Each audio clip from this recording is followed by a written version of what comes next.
નમસ્કાર વિદ્યાર્થી મિત્રો, કેમ છો? મજામાં ને?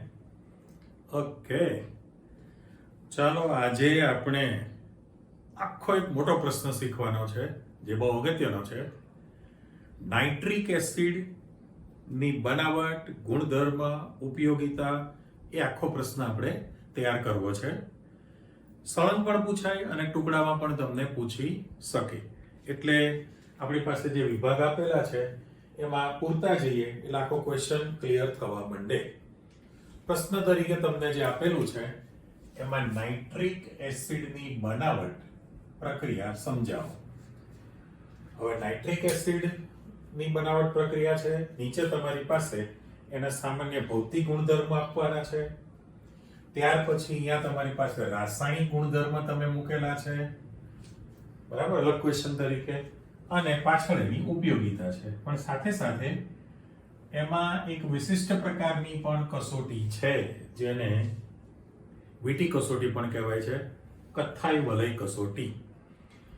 ટૂંકમાં આપણો આજનો જે પ્રશ્ન છે એ નાઇટ્રિક એસિડની દુનિયા સમજવાની છે. તો સૌથી પહેલું, આમ તો પાછળ તમારા ચેપ્ટરમાં જે સમૂહ પૂરો થાય દરેકે દરેક સમૂહમાં ઓક્સો એસિડ આપેલા છે.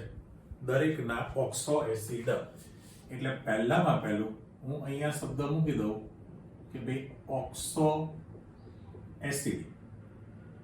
તો નાઇટ્રોજન તત્વના જે ઓક્સો એસિડ છે, નાઇટ્રોજન તત્વના, એ તમારી પાસે H2N2O2 H2N2O2, તો એનું નામ છે હાઇપોનાઇટ્રસ એસિડ. હું બે વાર બોલીશ, હાઇપોનાઇટ્રસ એસિડ. એના પછી તમારી પાસે HNO2, તો નાઇટ્રસ એસિડ છે, અને HNO3 આપણે આપી દઈએ તો નાઇટ્રિક એસિડ છે. એટલે નાઇટ્રોજન તત્વના 3 તમારી પાસે ઓક્સો એસિડ છે, બરાબર. એટલે અહીંયા ખાલી એમ મૂકી દઉં છું કે ભાઈ નાઇટ્રોજન તત્વના જે ઓક્સો એસિડ છે એના ફરીથી નામ H2N2O2 હાઇપોનાઇટ્રસ એસિડ છે, HNO2 નાઇટ્રસ એસિડ, અને HNO3 નાઇટ્રિક એસિડ તરીકે મૂકેલું છે. તો નાઇટ્રિક એસિડની બનાવટ આપણે જે કરવી છે તો એના અંદર આપણે પહેલામાં તો એવું મૂકી દઈએ કે ભાઈ પ્રયોગશાળામાં તમે લેબોરેટરીની અંદર જે બનાવશો એમાં એવું કહે છે કે સોડિયમ નાઇટ્રેટ NaNO3 અથવા તો પોટેશિયમ નાઇટ્રેટ લેવામાં આવે અને તમારે એની સાંદ્ર H2SO4 સાથે પ્રક્રિયા કરવાની છે તો નાઇટ્રિક એસિડ મેળવી શકાય. આ તમારી પાસે પ્રયોગશાળાની વિગત આપેલી છે. એટલે આપણે અહીંયા આગળ બ્લોક કરી દઈએ કે ભાઈ પ્રયોગશાળામાં સોડિયમ નાઇટ્રેટ અથવા પોટેશિયમ નાઇટ્રેટની સાંદ્ર સલ્ફ્યુરિક એસિડ સાથે પ્રક્રિયા કરો તો તમે નાઇટ્રિક એસિડ મેળવી શકશો. એટલે આપણે સમીકરણ બનાવી દઈએ તો NaNO3 એટલે સોડિયમ નાઇટ્રેટ છે, એની તમે સાંદ્ર સલ્ફ્યુરિક એસિડ સાથે પ્રક્રિયા કરશો તો તમારી પાસે HNO3 જે નાઇટ્રિક એસિડ લાવવું છે. એટલે અત્યારે તો બધાની ભૌતિક સ્થિતિ તમારી પાસે એક જ લખવાનું છે ને, સોડિયમ નાઇટ્રેટ, સલ્ફ્યુરિક એસિડ છે, નાઇટ્રિક એસિડ તમારી પાસે છે, HNO3 તમે કરવાના છો. હવે અહીંયા આગળ ખાસ લખી દો, પહેલા NaHSO4 બનાવેલું છે. એટલે તમારે જે યાદ રાખવાનું છે એ પહેલા તો હું સમીકરણ બ્લોક કરી દઉં કે તમે જે પહેલું સમીકરણ મૂકેલું છે પ્રયોગશાળામાં એમાં શું કર્યું કહેવાય તો કે H2SO4 જે છે, H2SO4 એમાંથી એક H આપણે કાઢી નાખીએ, બરાબર. એક H તમે કાઢી નાખો તો HNO3 નાઇટ્રિક એસિડ આવી ગયો અને બાકીનું જોડી દો તો NaHSO4 સોડિયમ બાયસલ્ફેટ કહેવાય અથવા સોડિયમ હાઇડ્રોજન સલ્ફેટ પણ કહી શકાય, બરાબર. એટલે આ તમારી પહેલી જે પદ્ધતિ આવી એ પ્રયોગશાળામાં થઈ. પણ અહીંયા ઔદ્યોગિક ક્ષેત્રે એમ શબ્દ વાપરી દો, ઔદ્યોગિક ક્ષેત્રે અથવા તો મોટા પાયામાં. એટલે મોટા પાયે જો તમારે એનું ઉત્પાદન કરવું હોય તો નામ આપણે જાણીએ છીએ. શું નામ છે? ઓસ્વાલ્ડ પ્રક્રમ દ્વારા તમે નાઇટ્રિક એસિડનું ઉત્પાદન કરી શકવાના છો. એટલે અહીં આગળ તમારી પાસે હું તૂટક લાઈન આપી દઉં છું. પહેલું જે છે પ્રયોગશાળામાં તમે નાઇટ્રિક એસિડ લાવી દીધો. પણ જો તમારે ઔદ્યોગિક ક્ષેત્રે અથવા તો મોટા પાયે ઉત્પાદન કરવું હોય તો ઓસ્વાલ્ડ પદ્ધતિની મદદથી તમે ઉત્પાદન કરી શકો છો. હું જે બોલું છે એમાં વર્ણન છે. શું કહે છે તો કે ઓસ્વાલ્ડ પદ્ધતિમાં એવું કહે છે કે ભાઈ એમોનિયા જે ગેસ છે, એમોનિયા ગેસ લખી નાખ્યું મેં, અને વાતાવરણમાં રહેલો ઓક્સિજન વાયુ છે. એટલે અહીંયા આગળ વાતાવરણમાંથી જે ઓક્સિજન વાયુ છે એને તમે લઈ લો. કે 78% નાઇટ્રોજન છે ને 21% ઓક્સિજન છે, એટલે માત્ર ઓક્સિજન છે. તો વાતાવરણમાં રહેલા ઓક્સિજન વડે એમોનિયાનું ઓક્સિડેશન કરવામાં આવે. પણ એ ઉદ્દીપકીય ઓક્સિડેશન છે. તો એની કન્ડિશનમાં તમને એવું કહે છે કે ભાઈ પ્લેટિનમ ધાતુ અથવા તો રોહોડિયમ કહેવાય, RH રોહોડિયમ જે ધાતુ છે એ એનો ગોઝ એટલે વાયર કહેવાય ને.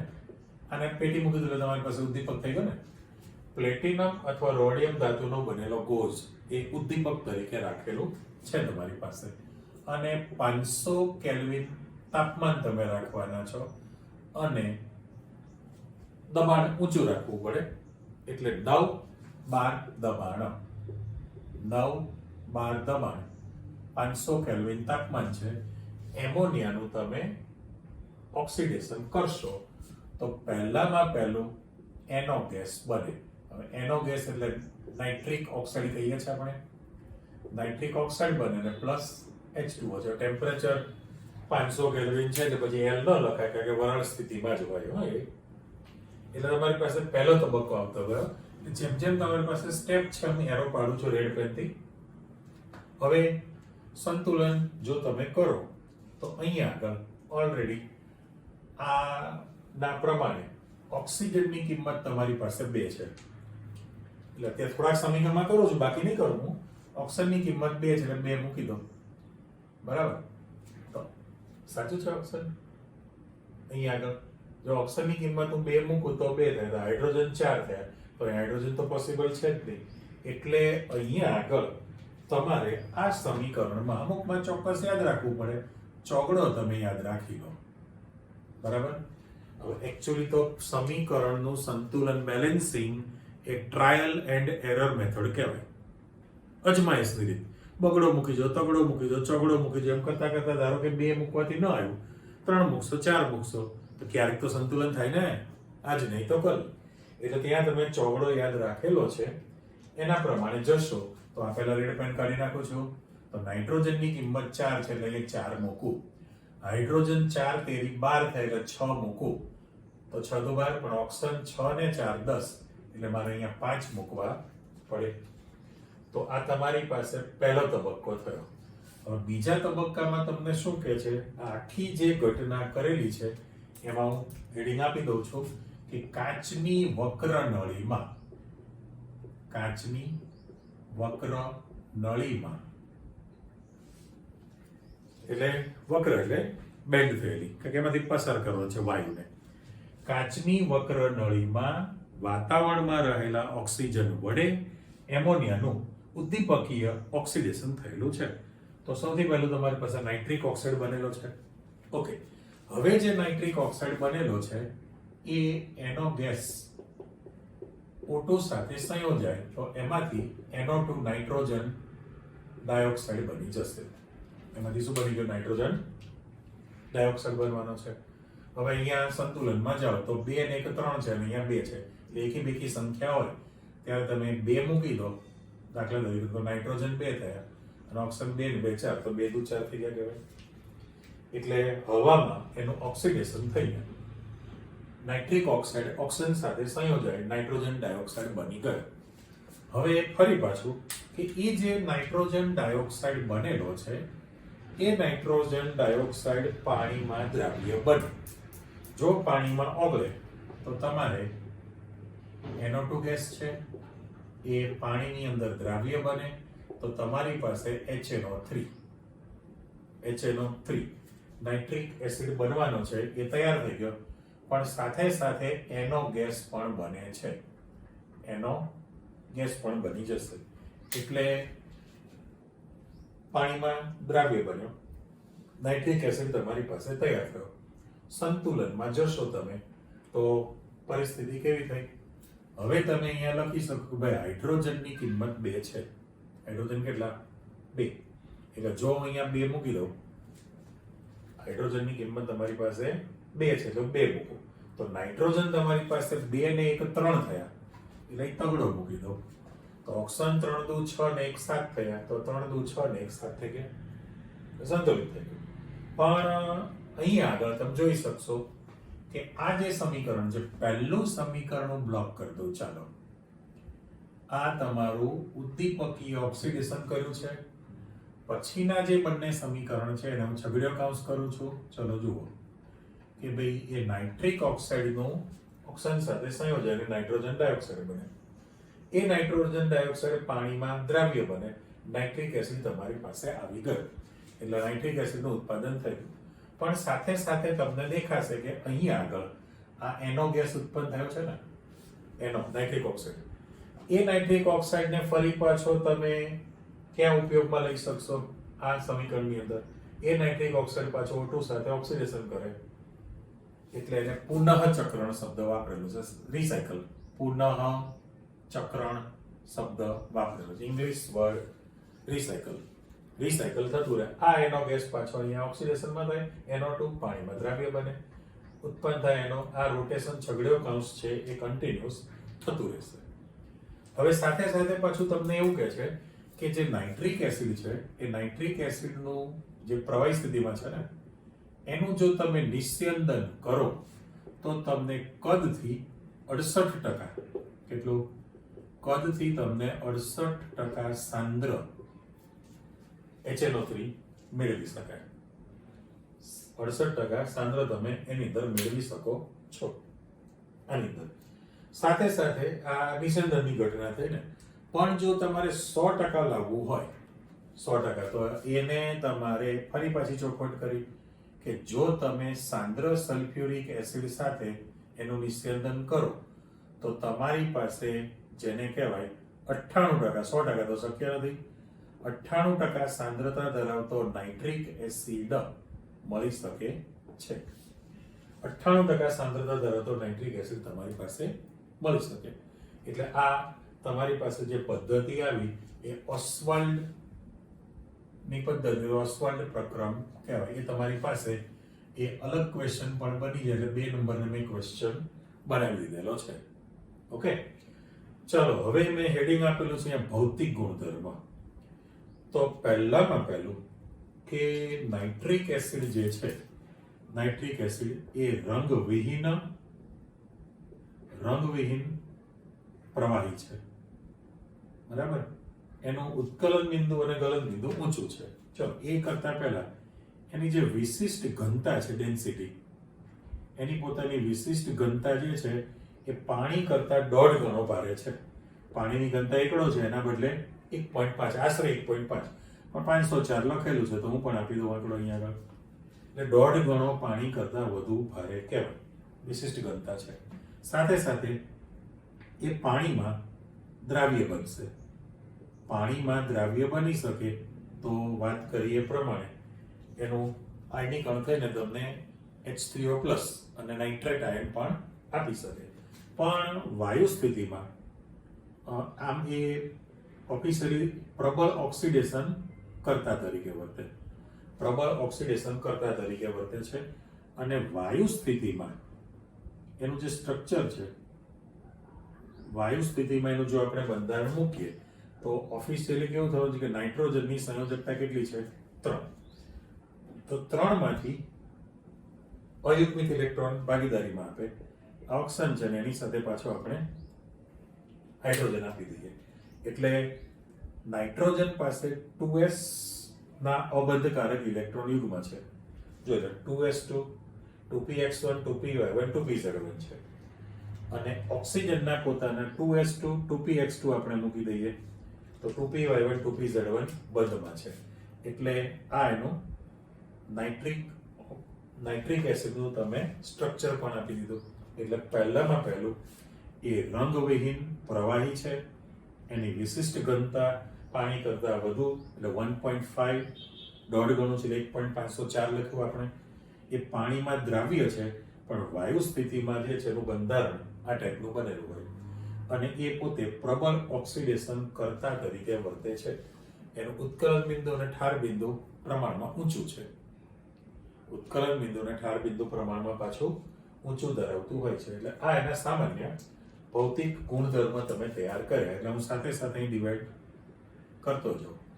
ઓકે, એટલે પહેલી કોલમમાં તમે નાઇટ્રિક એસિડની બનાવટ શીખી લીધી અને એના સામાન્ય ભૌતિક ગુણધર્મ આપી દીધા. હવે પ્રશ્ન એ થયો રાસાયણિક ગુણધર્મમાં જવું છે અને એ તમારી પાસે ઢગલા બંધ છે. તો પહેલામાં પહેલું કે પાણીમાં જો એ દ્રાવ્ય છે, બરાબર, આપણે સમીકરણ મૂકી કે ભાઈ HNO3 નાઇટ્રિક એસિડ જે છે એ પાણીમાં દ્રાવ્ય બને તો પ્રોટોન વિનિમયની પ્રક્રિયા થઈને H3O+ અને NO3- આયન તમને આપી દેશે. એટલે અત્યારે હું લખું ભાઈ આ AQ, આ L, આ પાછું AQ છે અને આ AQ તમે આપી દીધું છે. એટલે જે પહેલું સમીકરણ તમને આ બ્લોક કરી દઉં છું કે નાઇટ્રિક એસિડ પાણી સાથે પ્રક્રિયા કરીને H3O+ હાઇડ્રોનિયમ આયન અને NO3- નાઇટ્રેટ આયન મુક્ત કરે છે. અને HNO3 જે છે એ પ્રબળ ઓક્સિડેશન કરતા છે. બરાબર, આ વસ્તુ તમારે યાદ રાખવાનું છે. પેલું રેડોક્સ ટાઇટ્રેશન જે તમે કરો છો તો બ્યુરેટમાં તમે KMnO4 અથવા K2Cl2O7 ભરો. પીપેટથી તમે જે લિક્વિડ લો છો 10 cc એમાં 2 નોર્મલ 25 થી 30 ml H2SO4 નાખીને તમે પ્રેક્ટિકલમાં ઉપયોગ કરો છો, રેડોક્સ ટાઇટ્રેશન કરો છો. તો પરીક્ષક તમને પ્રશ્ન પૂછે કે ભાઈ એમાં H2SO4 શા માટે ઉમેરેલું છે? તમે કોઈ એસિડિક માધ્યમ H+ ની હાજરી, તરત ક્વેશ્ચન પૂછે HCl ના ઉમેરી શકાય, HNO3 ના ઉમેરી શકાય? તો યાદ રાખજો, હું અહીંયા એક જાણકારી આપું છું કે ભાઈ HCl, H2SO4 અને HNO3 આ મેં 3 આપી દીધા. હવે એની અંદર ખાસ HCl જે છે એ પ્રબળ રિડક્શન કરતા છે, HNO3 પ્રબળ ઓક્સિડેશન કરતા છે, જ્યારે H2SO4 જે છે દહીંમાં નહીં ને દૂધમાં નહીં. એટલે H2SO4 જે છે એ કેવું કહેવાય? ન્યુટ્રલ, તટસ્થ છે. H2SO4 એ તમારી પાસે તટસ્થ છે. એટલે પરિસ્થિતિ કેવી થઈ કે જ્યારે તમે રેડોક્સ ટાઇટ્રેશન કરો છો, ટાઇટ્રેશન, બરાબર, હું શબ્દ મૂકું છું પર રેડોક્સ. રેડોક્સ નો અર્થ એવો થાય કે એક ઘટકનું ઓક્સિડેશન થાય અને બીજા ઘટકનું શું થાય છે? રિડક્શન. રિડક્શન અને ઓક્સિડેશન શબ્દ છે. જો તમે HCl નો ઉપયોગ કરો તો એ રિડક્શન કરતા છે, જેનું રિડક્શન થતું હોય એને ફાયદો કરે, રીડિંગ ખોટું આવે. Same copy. જો તમે HNO3 ઉમેરશો તો એ ઓક્સિડેશન કરતા છે, જેનું ઓક્સિડેશન થાય એને ફાયદો કરે, તો પણ અવલોકન ખોટું આવે. એટલે તમારે તો એસિડિક માધ્યમ પણ કરવાનું છે અને કોઈને ફાયદો કે નુકસાની નથી કરવાની. એટલા માટે તમે H2SO4 ટાઇટ્રેશનમાં ઉમેરો છો, કારણ કે એ તટસ્થ છે, નથી ઓક્સિડેશન કરતા કે નથી રિડક્શન કરતા. બંને ઉપર મેં ચોકડી આપી દીધી. ઓકે, એટલે માઇન્ડમાં તમારી પાસે ક્લિયર થઈ ગયું કે ભાઈ HNO3 પ્રબળ ઓક્સિડેશન કરતા છે. ઓકે, તો એ ઓક્સિડેશન કરતા હોવાને કારણે પહેલું જે આપણે બનાવીએ છીએ એ કોઈ પણ ધાતુ સાથે સંયોજાય. નહીં, એવું મેં લખી નાખ્યું, અહીંયા હેડિંગ આપી દીધું, ધાતુ સાથે સંયોજાય તો એનું ઓક્સિડેશન કરી શકે. પણ એ પોતાનું ઓક્સિડેશન થાય, ઓક્સિડેશન કરે એટલે પોતાનું શું થાય? રિડક્શન થાય, પણ વર્તે ઓક્સિડેશન કરતા તરીકે. એટલે ધાતુ સાથે સંયોજાઈને એ ધાતુનું જે છે શબ્દ મૂકી દો, ધાતુનું કરશે રિડક્શન. પણ એ રિડક્શન પ્રક્રિયાનો આધાર શેના પર છે? તો કે 3 બાબત પર. એ ઘટકની સાંદ્રતા પર છે, બીજું તાપમાન પર પણ આધાર રાખતો હોય છે. એટલે સાંદ્રતા, તાપમાન અને ઓક્સિડેશન કરતા પદાર્થના સ્વભાવ પર. મેં સમાણીદાર શબ્દ છે, આ બધું ગુજરાતીમાં લખેલું છે. આપણે ઢગલો સમીકરણ મૂકવાના છે. તમે પહેલો પાર્ટ એમ આપ્યો તમને કે ભાઈ નાઇટ્રિક એસિડ જે છે એ ધાતુ સાથે સંયોજાશે અને ધાતુનું કરે છે રિડક્શન. ધાતુનું શું કરે? રિડક્શન. પલરી હમણાં હું પહેલા એક સમીકરણ આપી દઉં એટલે પછી તમે જુઓ. દાખલા તરીકે આપણે પેર બનાવીએ છીએ. હું સૌથી પહેલા લખું કે ઝિંક ધાતુ છે, બરાબર, અને એની તમે નાઇટ્રિક એસિડ સાથે પ્રક્રિયા કરવાના છો. ઝિંક ધાતુની નાઇટ્રિક એસિડ સાથે પ્રક્રિયા કરીએ, પણ હવે એના માટે મંદ શબ્દ મૂકું છું અને બીજું સમીકરણ તૈયાર કરીએ છીએ કે ઝિંક ધાતુ છે એની તમે નાઇટ્રિક એસિડ સાથે જ પ્રક્રિયા કરવાના છો, પણ સાંદ્ર છે. તો આપણે આમ પેર બનાવેલી છે, બબેની પેર. હવે સમજણ તો પડી જ ગઈ છે કે ઝિંક નાઇટ્રેટ એટલે Zn+2 છે ને NO3- એટલે ZnNO3 ટ્વાઇસ બને, પ્લસ તમારી પાસે N2O નાઇટ્રસ ઓક્સાઇડ બનાવે, બરાબર, n ને જેરોમિટી આપું છું, અને પ્લસ H2O. હવે હું સંતુલન નથી કરવાનો, પહેલા સમજૂતી આપી દીધી કે ભાઈ ટ્રાયલ એન્ડ એરર મેથડ છે. પછી તમે સાંદ્ર માટે જ્યારે પ્રક્રિયા કરતા હો ને ત્યારે બધામાં તમારે આંખો બંધ કરીને એક ટેકનિક છે. આમાં પણ તમારી પાસે તો ZnNO3 ટ્વાઇસ ઝિંક નાઇટ્રેટ જ બને, પણ નાઇટ્રોજન ડાયોક્સાઇડ બને છે NO2 ગેસ, અને પ્લસ H2O તૈયાર થવાનું છે. એટલે પહેલામાં પહેલું મારે અહીં આગળ આ જે શબ્દ મૂકો છે એમાં મંદ નીચે લીટી મૂકું છું અને સાંદ્ર નીચે. જો તમે મંદ HNO3 રાખો તો જે ઉત્પન્ન થશે ડિફરન્સ તમારી પાસે જે જોવા મળશે એ N2O નાઇટ્રસ ઓક્સાઇડ બને, અને બાકી તમારી પાસે અહીંયા NO2 બને છે. આ બેમાં તફાવત થાય. હવે શું કહીએ છીએ કે ભાઈ ઝિંકનો ઓક્સિડેશન આ 0 છે, બરાબર, ઉપર 0. તો અહીંયા આગળ Zn2+ છે, એટલે ધાતુનું પોતાનું શું થયું કહેવાય? ઓક્સિડેશન થયું ને. એનો શબ્દ સમજાવ્યો પછી ઉપર બોલું છું કે Zn2+ થયું પોતાનું ઓક્સિડેશન થયું. તો સાથે સાથે નાઇટ્રિક એસિડ એ દરેક માટે કોમન છે, એટલે આપણે HNO3 3 દુ 6 માંથી 1 Z+5 એટલે આને પેટી મૂકી દો. જ્યાં તમારી પાસે નાઇટ્રિક એસિડ લખવાના છે ત્યાં બધે +5 છે, પણ આ નાઇટ્રોજનના ઓક્સાઇડમાં બદલાશે. એટલે જે ઓક્સિજનનું ઓક્સિડેશન -2 તો નાઇટ્રોજન +2 ભાગ્યા 2 તો +1 થયું, અને પેટી મૂકું. અહીંયા -4 તો નાઇટ્રોજનનો ઓક્સિડેશન કેટલો થયો? +2 તૈયાર થયું છે. એટલે અહીં તમે જોઈ શકો છો કે આ જે મેં પેર બનાવી ઝિંક ધાતુ સાથે, તો હવે ત્યાં હું શબ્દ બદલું છું. કન્ફર્મ થઈ ગયું કે ભાઈ ધાતુ સાથે સંયોજાય તો એ ધાતુનું શું કર્યું કહેવાય? એને ઓક્સિડેશન. ધાતુનું ઓક્સિડેશન કરશે, પણ એ ઓક્સિડેશનની જે પ્રક્રિયાનો આધાર છે, ઓક્સિડેશન થવાની પ્રક્રિયાનો તમારી પાસે જે આધાર છે એ આધાર કઈ બાબત પર ધ્યાન રાખશે એ તમારે જોવું છે. તો હવે તમે એમાં ચેક કરો કે ભાઈ 3 બાબત પર આધાર છે. પહેલામાં પહેલું કે ભાઈ નાઇટ્રિક એસિડની સાંદ્રતા પર. પહેલું તમે મંદ રાખશો કે સાંદ્ર રાખો? સાંદ્રમાં તમારે દરેકમાં નાઇટ્રોજન ડાયોક્સાઇડ બનશે. બીજું પરિબળ છે તાપમાન પર આધાર રાખે, અને ત્રીજું પરિબળ જે છે કે જે ઓક્સિડેશન થાય છે, ઓક્સિડેશન અનુભવતા પદાર્થના સ્વભાવ પર. એટલે હું હજી અહીંયા શબ્દ તમને બદલી આપું છું, ઓક્સિડેશન પામતા એવો શબ્દ લખી દો, રાઈટ? ઓક્સિડેશન પામતા પદાર્થના સ્વભાવ પર એનો આધાર છે. એટલે 3 બાબત પર એનો આધાર બની ગયેલો કહેવાય. રેડી? ચલો, આવું હજી એક સમીકરણની પેર આપણે બનાવી દઈએ. દાખલા તરીકે ઝિંક ધાતુ છે, એવી રીતે કોપર ધાતુ પણ Cu ધાતુ પણ HNO3 સાથે સંયોજાય, અને Cu ધાતુ પણ HNO3 સાથે સંયોજાય, બરાબર. હવે ભૌતિક સ્થિતિ કાઢી નાખું છું અત્યારે. તો Cu NO3 ટ્વાઇસ બનશે ને. Cu+2 છે અને NO3 માઇનસ છે. અહીંયા આગળ એનો નાઇટ્રિક ઓક્સાઇડ બને પ્લસ પાણી બનશે અને જો તમે સાંદ્ર રાખશો તો CuNO3 ટ્વાઇસ તો છે જ, CuNO3 ટ્વાઇસ, પણ એની અંદર નાઇટ્રોજન ડાયોક્સાઇડ બને અને પ્લસ H2O છે તમારી પાસે. બરાબર? એટલે બબેની પેર આપણે પાછી બનાવેલી છે કે દાખલા તરીકે આ મૂકીએ છીએ તો મારે આ નાઇટ્રિક એસિડ મંદ છે અને નાઇટ્રિક એસિડ સાંદ્ર છે. તમારે તો માત્ર કોપરનો ઓક્સિડેશનાંક 0 છે અને કોપરનો ઓક્સિડેશનાંક +2 છે.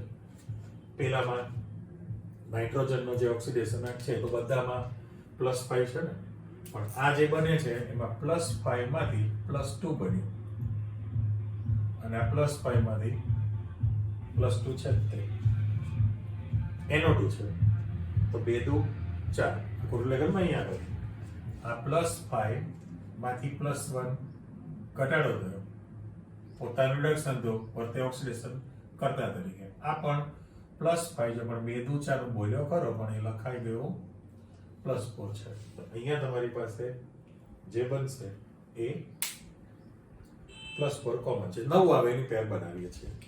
તો આ જે પેર બનાવીએ ધાતુ સાથે પ્રક્રિયા કરી પણ ચોખવટ કરીએ છીએ કે HNO3 જે છે ક્રોમિયમ ધાતુ છે અથવા તો એલ્યુમિનિયમ ધાતુ જે છે, ક્રોમિયમ અથવા એલ્યુમિનિયમ ધાતુ સાથે HNO3 પ્રક્રિયા કરતું નથી. ચોકડી કેમ ન કરી શકે તો કે એનું કારણ એટલા માટે ક્રોમિયમ અને એલ્યુમિનિયમ બહુ જ સક્રિય ધાતુ છે. એ ધાતુની સપાટી પર નિષ્ક્રિય ઓક્સાઇડનું પડ લાગી જાય, નિષ્ક્રિય ઓક્સાઇડનું પડ અથવા આવરણ સ્તર લાગી ગયેલું હોય છે અને એના કારણે HNO3 આની અંદર પ્રક્રિયા કરી શકતું નથી હોતું. બરાબર? એટલે આ ચોખવટ કરી કે ભાઈ ક્રોમિયમ અને એલ્યુમિનિયમ જેવી ધાતુ સાથે HNO3 પ્રક્રિયા નથી આપતું. એનું કારણ એટલા માટે કે આ જે ધાતુ છે એના પર નિષ્ક્રિય ઓક્સાઇડનું પડ લાગી ગયેલું હોય છે. સાથે સાથે એવું પણ તમે કહી શકો કે ભાઈ HNO3 છે એ નામ આપ્યું છે ગોલ્ડ એટલે AU કહેવાય અને પ્લેટિનમ તો PT. સોનું ચાંદી ને પ્લેટિનમ આપણે જે કહીએ છીએ આ જે ધાતુ છે એને આપણે ઉમદા ધાતુ કહે છે, નોબેલ મેટલ્સ. આ ઉમદા ધાતુઓ છે. તો ઉમદા ધાતુમાં HNO3 દ્રાવ્ય બની શકતો નથી, એની સાથે પ્રક્રિયા ન કરે. આ જે HNO3 ની આપણે લાક્ષણિકતા કહીએ છીએ તો ઉમદા ધાતુની અંદર દ્રાવ્ય થઈ શકે નહીં. જ્યારે મોટા ભાગની અન્ય કોઈ પણ ધાતુ હોય તમારી પાસે તો એની અંદર દ્રાવ્ય બની શકે છે. આ પણ આપણે ચોખવટ કરી દીધી. ફરી એક વખત ક્લિયર કરો કે ભાઈ આમાં જોઈ લીધું ભાઈ સાંદ્ર તમે રાખશો તો નાઇટ્રોજન ડાયોક્સાઇડ બને છે, પણ બંધ રાખો તો પહેલામાં નાઇટ્રસ ઓક્સાઇડ બને, આમાં નાઇટ્રિક ઓક્સાઇડ બન્યું. બરાબર છે? સાથે સાથે ક્રોમિયમ અને એલ્યુમિનિયમ સાથે HNO3 પ્રક્રિયા ન આપે કારણ કે ધાતુ પર ઓક્સાઇડનું પડ લાગેલું હોય, આવરણ સ્તર. તદુપરાંત ગોલ્ડ અને પ્લેટિનમ ધાતુ જેવી ઉમદા છે એની અંદર HNO3 દ્રાવ્ય ન બને. જ્યારે બાકીની મોટા ભાગની જે ધાતુ છે, મોટા ભાગની ધાતુની અંદર HNO3 દ્રાવ્ય બની જાય છે. આ આપણી પાસે ચોખવટ થઈ. ચલો કરો બ્લોક. હવે જેવી રીતે પહેલું તમે ધાતુ માટે કહ્યું છે એ જ વસ્તુ અધાતુ માટે. તો અધાતુ સાથે પણ સંયોજાય અને એનું ઓક્સિડેશન કરશે. બરાબર? એનું ઓક્સિડેશન કરી શકે છે. ચલો આને આપણે 2 નંબર આપી દઈએ. આ જે બીજી ઘટના તમારી પાસે આપી એ અધાતુ સાથે સંયોજાઈને એનું પણ ઓક્સિડેશન કરી શકે છે. તો એના સમીકરણ તૈયાર કરીએ. કેવી રીતનું બનશે? તો દાખલા તરીકે I2 છે, I2 HNO3 સાથે સંયોજાય. પહેલું આયોડિન જે છે અને ત્યાર પછી બધામાં તમારે નાઇટ્રોજન ડાયોક્સાઇડ બનાવી દેવાનો છે અને બધા પાણીનો અણુ. બરાબર, આપણે તૈયાર કરવું છે કે ભાઈ I2 સાથે સંયોજાય તો શું તમને આપી શકે. ફોસ્ફરસ P4 સાથે HNO3 સંયોજાય તો તમને શું આપે. S8 સલ્ફર સાથે HNO3 દાખલા તરીકે સંયોજાય તો તમને શું આપે. એટલે આ બધા ધાતુ થાય ને, આયોડિન છે, ફોસ્ફરસ છે, સલ્ફર છે. તો પહેલામાં HiO3 આપે તો એને આયોડેટ, જેમ HiO3 માં પર આયોડેટ બનાવી દેશે, પ્લસ NO2 ગેસ બને, પ્લસ H2O તમારી પાસે આપે. એ હેલોજનના ઓક્સો એસિડમાં તૈયાર થાય, બરાબર. HXO3 એટલે હાઇપોહેલસ, હાઇપોકાટ નાખો, હેલસ, હેલિક અને પર હેલિક્સ કહેવાય. એટલે એને હેલિક છે એટલે આયોડિક એસિડ, આનું નામ જે છે આયોડિક એસિડ કહેવાય, પ્લસ NO2 અને H2O તમને આપે. P4 છે તો તમારે એમાં H3PO4 બની જાય, H3PO4 બને, પ્લસ NO2 બને અને પ્લસ H2O તમને આપશે તો ફોસ્ફરિક એસિડ બન્યો. S8 લેવામાં આવે તો તમારી પાસે H2SO4 બને, પ્લસ NO2 બને અને પ્લસ H2 બને તો સલ્ફ્યુરિક એસિડ બને છે. એટલે આ બધા એસિડ થયા ને, iodic acid, phosphoric acid, sulphuric acid. અને હજુ એક આપણે આપી દો ને, કાર્બન સાથે દાખલા તરીકે HNO3 સંયોજાય તો કાર્બન ડાયોક્સાઇડ બને, પ્લસ NO2 બને, પ્લસ H2O તૈયાર થશે. હવે દરેકમાં કેવી પરિસ્થિતિ થઈ કહેવાય તો I2 નો ઓક્સિડેશન આ 0 છે, ફોસ્ફરસ 0, S8 0 અને કાર્બન પણ 0. કેમ તો કે બધા તત્વ અથવા તો અણુ છે. આમાં જશો 3 દુ 6 માંથી 1 જાય એટલે +5, તો 0 માંથી +5 I2 નું આયોડિક એસિડમાં ઓક્સિડેશન કર્યું કહેવાય. અહીંયા આગળ 4 દુ 8 માંથી 3 જાય એટલે +5, તો 0 માંથી +5 ઓક્સિડેશન કર્યું કહેવાય. આ 4 દુ 8 માંથી 2 જાય +6 બને તો S8 નું સલ્ફ્યુરિક એસિડમાં ઓક્સિડેશન થયું કહેવાય. અને કાર્બન 0 છે તો 2 દુ 4 +4 માં ઓક્સિડેશન કરેલું કહેવાય. સાચું. અને આમાં દરેકમાં જાણો છો કે ભાઈ નાઇટ્રોજનનો ઓક્સિડેશન 3 દુ 6 માંથી 1 જાય +5, જેમ ઉપર લખેલું છે +5 કોમન છે. અને આ બધામાં 2 દુ 4 +4 લખી નાખો ને, +4 એટલે +4 ઘટાડો થયો, એક એકમનો ઘટાડો થયો એટલે પોતાનું થયું રિડક્શન, પણ વર્તે ઓક્સિડેશન કરતા તરીકે વર્તે છે. એટલે તમને નાઇટ્રિક એસિડના રાસાયણિક ગુણધર્મ સમજાવો એવો પ્રશ્ન અલગ બનાવે તો તમે પાણી સાથે પ્રક્રિયા કરીને હાઇડ્રોનિયમ આયન, નાઇટ્રેટ આયન આપે છે. ધાતુ સાથેની પ્રક્રિયા તમે સમજાવી શકો, આનો ચોક્કસ લાક્ષણિકતા, અપવાદ. અધાતુ સાથેની પણ પ્રક્રિયા તમે સમજાવી શકો. સંતુલન તમારે કરવાનું, બરાબર. Trial and error method. એમાં જેટલું તમે લખવા પેલું કરશો એટલી પ્રેક્ટિસ તમારી પાસે થશે. ઓકે, વધુ આગળ. હવે તમારી પાસે આમ પ્રશ્ન તરીકે આપેલું છે, જો કથ્થાઈ વલય કસોટી અથવા એને વીટી કસોટી કહેવામાં આવે તો પહેલામાં પહેલું એવું કહી દો કે ભાઈ પ્રયોગશાળામાં નાઇટ્રેટ આયન જે છે NO3- ની પરખ માટે તમારી પાસે નાઇટ્રેટ આયનની પરખ માટે કથ્થાઈ વલય કસોટી અથવા એને વીટી કસોટી પણ કહી શકાય. એમાં શું કરવામાં આવે તો કે જનરલી હું તમને જે માહિતી મૂકું છું એ તમે ચેક કરો. આપણે સમીકરણની દુનિયા પણ કરવાના છે. પરખ માટે અહીં આપણે આકૃતિ મૂકીએ કે દાખલા તરીકે તમારી પાસે ટેસ્ટ ટ્યુબની અંદર આ જે ટેસ્ટ ટ્યુબ છે એ કસોટી તમે શું કરશો એની માહિતી. અને અહીંયા આગળ જે ડ્રોપરથી આ બીજી નાની ટેસ્ટ ટ્યુબ હું મૂકું છું, એટલે આમ તો એકચ્યુઅલી ડ્રોપર જ છે, બરાબર. અને આની અંદર આ તમારી પાસે બહુ જ કોન્સન્ટ્રેટ, બહુ જ સાંદ્ર, એટલે જે કીધું ને 98% સાંદ્રતા ધરાવતો કોન્સન્ટ્રેટ ધુમાયમાન કહેવાય, ફ્યુમિંગ. તો સાંદ્ર HNO3 તમે ટેસ્ટ ટ્યુબની અંદર રાખેલો છે. ટેસ્ટ ટ્યુબ મૂકી દો ને, ડ્રોપર અથવા ટેસ્ટ ટ્યુબ છે. હવે આ કસોટીમાં કરવાનું શું છે તો કે તમારી પાસે આમાં NO3- આયન ધરાવતું સંયોજન છે. NO3 માઇનસ આયન ધરાવતું દ્રાવણ છે. એ દ્રાવણની અંદર આ જે દ્રાવણ છે એમાં તમારે Fe+2 આયન ધરાવતું રાખવાનું છે સંયોજન. એમાં પર્ટિક્યુલર આપણે આપી દઈએ કે જે ગ્રીન કલરનું મૂકેલું છે ફેરસ સલ્ફેટ, FeSO4 નું દ્રાવણ તમે NO3 માઇનસ આયન ધરાવતા સંયોજનમાં મૂકી દો. એટલે માની લો કે તમારી પાસે અકાર્બનિક ગુણદર્શક પૃથ્થકરણ દરમિયાન આખી જે ઘટના છે શેના માટે છે? અકાર્બનિક ગુણદર્શક પૃથ્થકરણમાં NO3 માઇનસની પરખ માટે વીટી કસોટી વપરાય. એમાં તમે કહ્યું કે ભાઈ NO3 માઇનસ આયન ધરાવતું સંયોજન છે, એમાં તમે FeSO4 નું દ્રાવણ ઉમેરી દો. પછી નાઇટ્રિક એસિડ જે છે એ તમારે કાચની દિવાલને સીધું નથી નાખવાનું, આના પર કાચની દિવાલ પર એકદમ સાચવીને ડ્રોપ બાય ડ્રોપ અંદર મૂકવાનું છે સરકીને.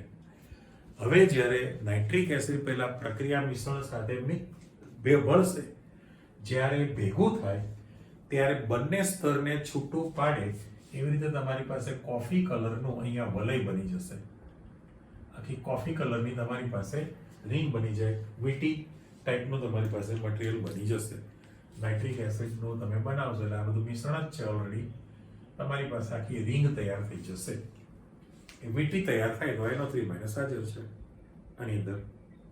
એટલે એનું જે સમીકરણ આપણે તૈયાર કરવું છે તો સમીકરણમાં તમે એવું કહી શકશો આના પરથી કે ભાઈ NO3 માઇનસ આયન ધરાવતું જે સંયોજન છે એમાં તમે FeSO4 ઉમેરેલું છે, પણ અત્યારે મારે Fe2 પ્લસ આયન લખવાનું છે અને નાઇટ્રિક એસિડ ઉમેરશો એટલે એસિડની હાજરી થઈ ગઈ કહેવાય.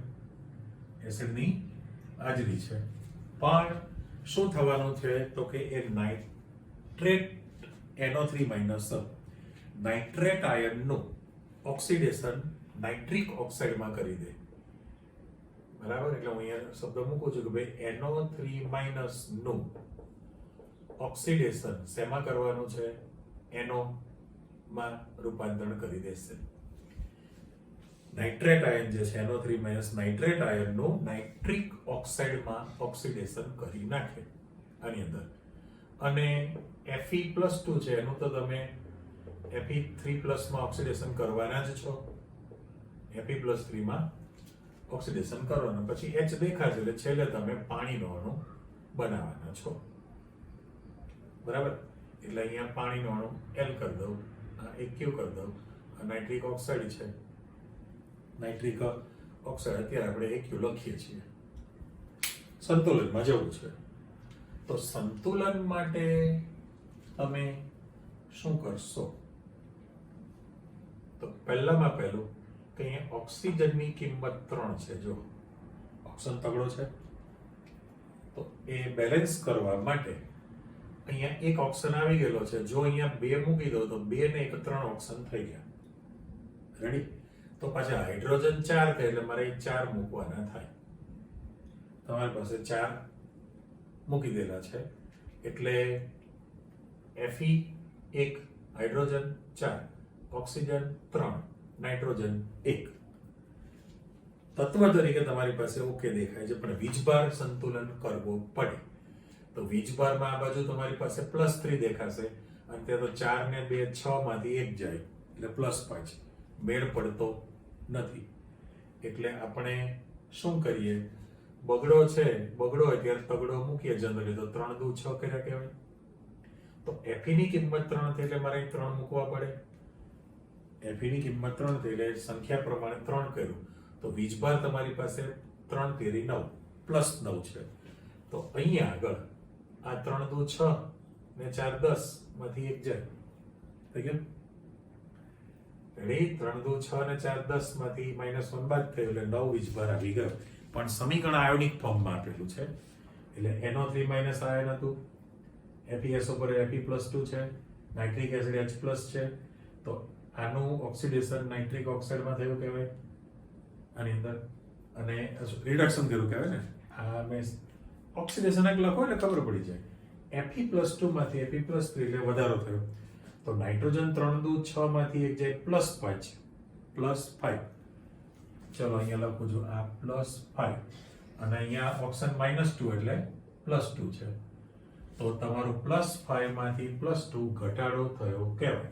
તો NO3- નું NO માં નાઇટ્રિક ઓક્સાઇડમાં રિડક્શન થાય છે. કન્ફર્મ? કારણ કે HNO3 તો ઓક્સિડેશન કરતા છે તો એ સામે સભ્ય એવું લખવું પડે. અને હવે ફરી પાછું તમે આનું જે સંકીર્ણ બનાવવાનું છે એ સંકીર્ણ જ્યારે તમે બનાવો ત્યારે કેવું બને તો કે FeH2O6 2+ Fe+2 ફેરસ હતું. જો તમે એની NO સાથે પ્રક્રિયા કરો નાઇટ્રિક ઓક્સાઇડ સાથે તો આ જે સંકીર્ણ બની જશે. એક પાણીનો અણુ દૂર કરી નાખો એટલે FeH2O5 કરું તો અહીંયા આગળ NO ની હાજરી થઈ ગઈ કહેવાય. આ તમારી પાસે 2+ છે અને વત્તા H2O. પણ આનો કલર જે છે કથ્થાઈ રંગ બની ગયો. એટલે કથ્થાઈ રંગનું સંકીર્ણ તૈયાર થઈ ગયેલું છે એ વીટી કસોટી બને છે. ઓકે, એ અલગ પ્રશ્ન પૂછે તો તમે લખી શકો. અને છેલ્લે તમારી પાસે નાઇટ્રિક એસિડની ઉપયોગિતા અહીંયા છેલ્લે લખાણમાં આપેલું છે. તો પહેલામાં પહેલું કે ભાઈ ઓક્સો એસિડ જે છે એમાં મુખ્ય સંયોજન તરીકે આપણે નાઇટ્રિક એસિડને વિચારેલું છે. 3 જે ઓક્સો એસિડના આપણે નામ બોલે નાઇટ્રોજનના કે ભાઈ હાઇપોનાઇટ્રસ acid H2N2O2, nitrous acid HNO2 અને નાઇટ્રિક એસિડ HNO3. એમાં મુખ્ય સંયોજન તરીકે નાઇટ્રિક એસિડ છે અને એનો જે ઉપયોગ છે એની ઉપયોગિતા નાઇટ્રિક એસિડમાંથી એમોનિયમ નાઇટ્રેટ એટલે સૂત્ર લખું તો NH4NO3. નાઇટ્રિક એસિડમાંથી તમે એમોનિયમ નાઇટ્રેટ બનાવી શકો છો જે ખાતરની બનાવટમાં વપરાય છે. ખાતરની બનાવટમાં વાપરી શકાય છે. સાથે સાથે આપણે એવું કહી શકીએ અહીંયા આગળ કે ભાઈ અન્ય કોઈ પણ નાઇટ્રેટ સંયોજનોની બનાવટમાં વપરાય. નાઇટ્રેટ સંયોજનોની બનાવટમાં વપરાશે. અને ત્રીજી વસ્તુ અહીંયા આપણે જે લખવું છે વિસ્ફોટક. બરાબર, વિસ્ફોટક પદાર્થ તરીકે તમે ગ્લિસરીન છે એનું નાઇટ્રેશન કરો તો ગ્લિસરીન નાઇટ્રેટ બની શકે. સેલ્યુલોઝ પોલિમરમાં તમે ભણી લીધું તો સેલ્યુલોઝ નાઇટ્રેટ બની શકે. અને 11મા ધોરણનું TNT 2,4,6 ટ્રાઇનાઇટ્રો ટોલ્યુન તમે બનાવી શકશો.